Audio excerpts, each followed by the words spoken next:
आजकल जंगल में रोज बारिश हो रही थी। पक्षी उस बारिश की वजह से कठिनाइयों का सामना कर रहे थे। वहीं कालू का बेटा जग्गू रो रहा था। मम्मा, मुझे भूख लगी है, कुछ खाने को दो मम्मा। जग्गू, चुप करके सो जा। देख नहीं रहा है बाहर कितनी तेज बारिश हो रही है, हम भोजन लेने नहीं जा सकते। मम्मा, भूखे पेट नींद नहीं आ रही है। एक बार बोला ना, भोजन नहीं है, चुप करके सो जाओ। अरे गोरी, इसमें जग्गू का क्या कसूर? उसे इस तरह मत डांटो, बेचारा 3 दिनों से भूखा है। कालू जी, आप कैसे भी करके थोड़ा सा भोजन लेकर आए। गोरी, कल मैं गया था भोजन लेने, लेकिन हर तरफ बस पानी ही पानी है। जंगल में तो कहीं भी भोजन का नामो निशान तक नहीं है।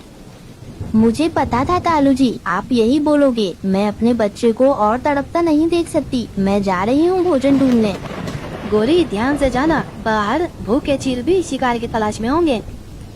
तो क्या करूं? चील के डर से ना जाऊं, मरूं या जीऊं, मुझे अपने बेटे के लिए जाना ही पड़ेगा। गोरी कौवी अपनी जान की परवाह न करते हुए तेज बारिश में निकल पड़ती है। उधर रानो चिड़िया के भी बच्चे भूखे थे। मम्मा, ये देखो कुकू को क्या हुआ। कुकू चक्कर खाकर गिर गया है।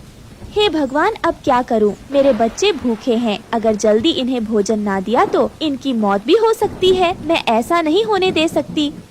रानो चिड़िया कुकू के मुंह में बारिश का पानी डालती है। कुकू उठकर बैठ जाता है। कुकू बेटा, अब आपकी तबीयत कैसी है? मेरी तबीयत ठीक है मम्मा, पर मुझे भूख लगी है।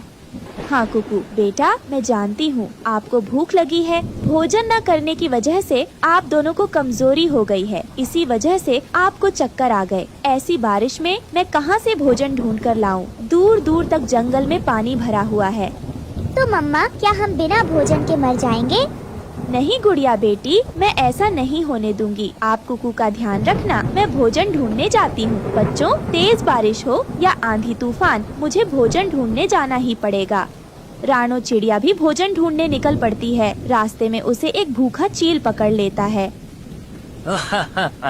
हो गया मेरे भोजन का इंतजाम, हो गया। कितने दिनों से इस बारिश की वजह से मैं भूखा था, लेकिन आज शिकार खुद चलकर मेरे पास आ गया है। छोड़ दो, मुझे छोड़ दो। भगवान के लिए मुझे जाने दो। मेरे 2 छोटे छोटे बच्चे हैं। मेरे बच्चे कई दिनों से भूखे के लिए भोजन ढूंढने आई थी। चुप, एकदम चुप। अगर तुझे छोड़ दिया तो मैं भूखा मर जाऊंगा। आज तो मैं तुझे खाकर अपनी भूख मिटा कर ही रहूंगा। उसी समय भोजन ढूंढते हुए गोरी को भी उधर से गुजर रही होती है। तभी वो रानो चिड़िया को चील के चंगुल में फंसा हुआ देख लेती है। अरे बाप रे बाप, मुझे इस चिड़िया को बचाना होगा। मुझे लगता है चिड़िया भी इस बारिश में अपने बच्चों के लिए दाना लेने आई होगी और इस जालिम चील ने इसे पकड़ लिया होगा। गौरी कौवी झट से एक मोटी लकड़ी से चील के सिर पर वार करती है। वो चील कौवी के वार को सहन नहीं कर पाता और वहीं बेहोश हो जाता है। तभी गौरी कौवी और रानो चिड़िया वहाँ से भाग जाती है। रानो चिड़िया, तुम ठीक तो हो ना?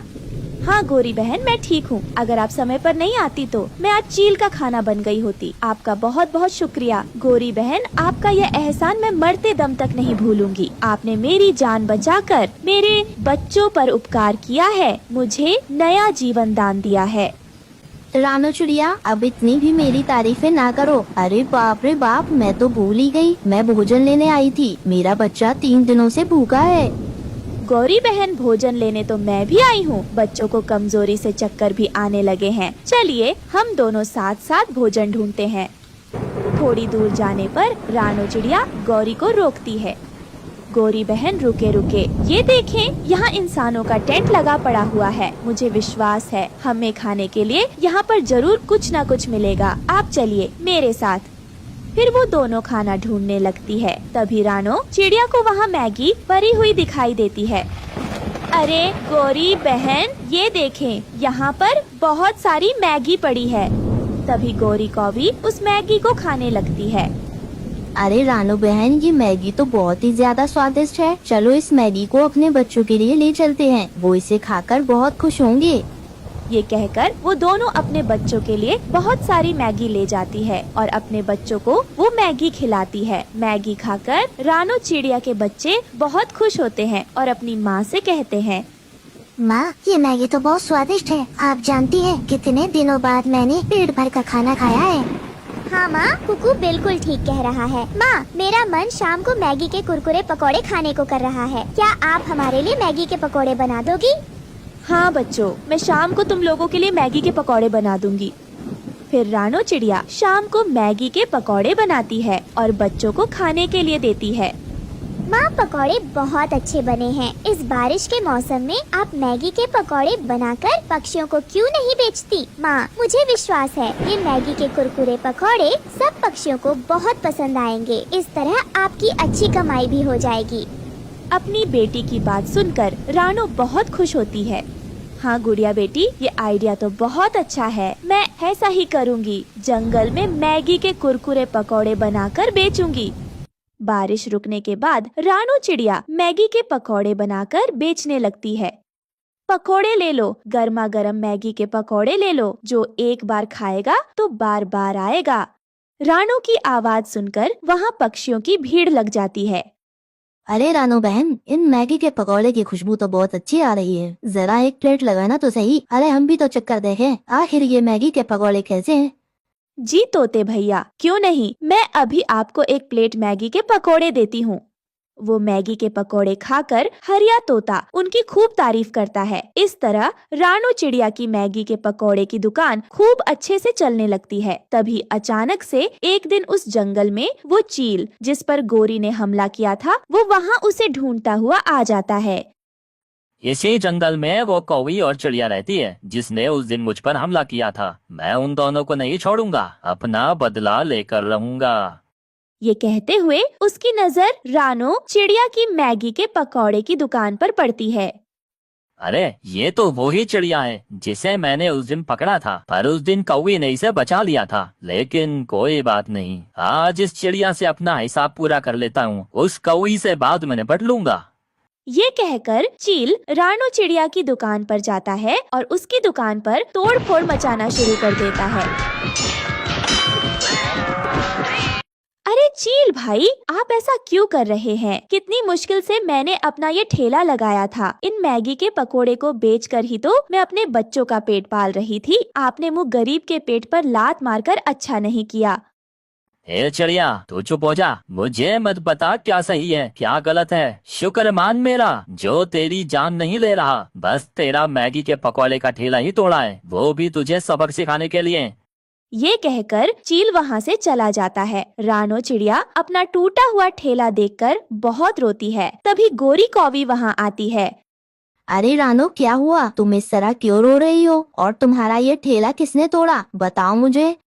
फिर रानो चिड़िया गोरी कौवी को सारी बात बताती है, जिसे सुनकर गोरी कौवी को बहुत गुस्सा आता है।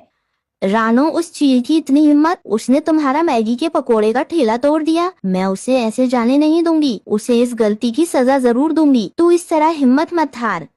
ये कहकर गौरी कौवी और रानो चिड़िया जंगल के सभी पक्षियों को इकट्ठा करती है और उस चील के सारे जुल्मों के बारे में बताती है। तभी रानो चिड़िया कहती है, पक्षियों, आज उसने मेरा ठेला तोड़ा है, कल को वो आप सबको भी नुकसान पहुंचा सकता है। इस तरह हम उसके सामने घुटने नहीं टेक सकते हैं। मेरे पास एक प्लान है जिसमें आप सबको मेरी मदद करनी होगी।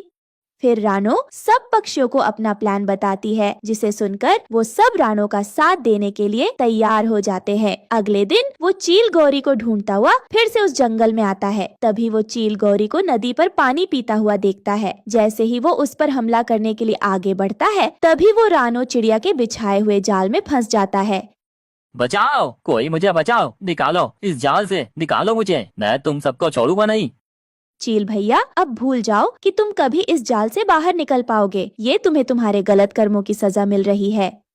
इस तरह वो चील उस जाल में हमेशा के लिए कैद हो जाता है। वहीं रानो चिड़िया जंगल में मैगी के पकौड़े बेचकर अपने बच्चों के साथ खुशी खुशी रहने लगती है।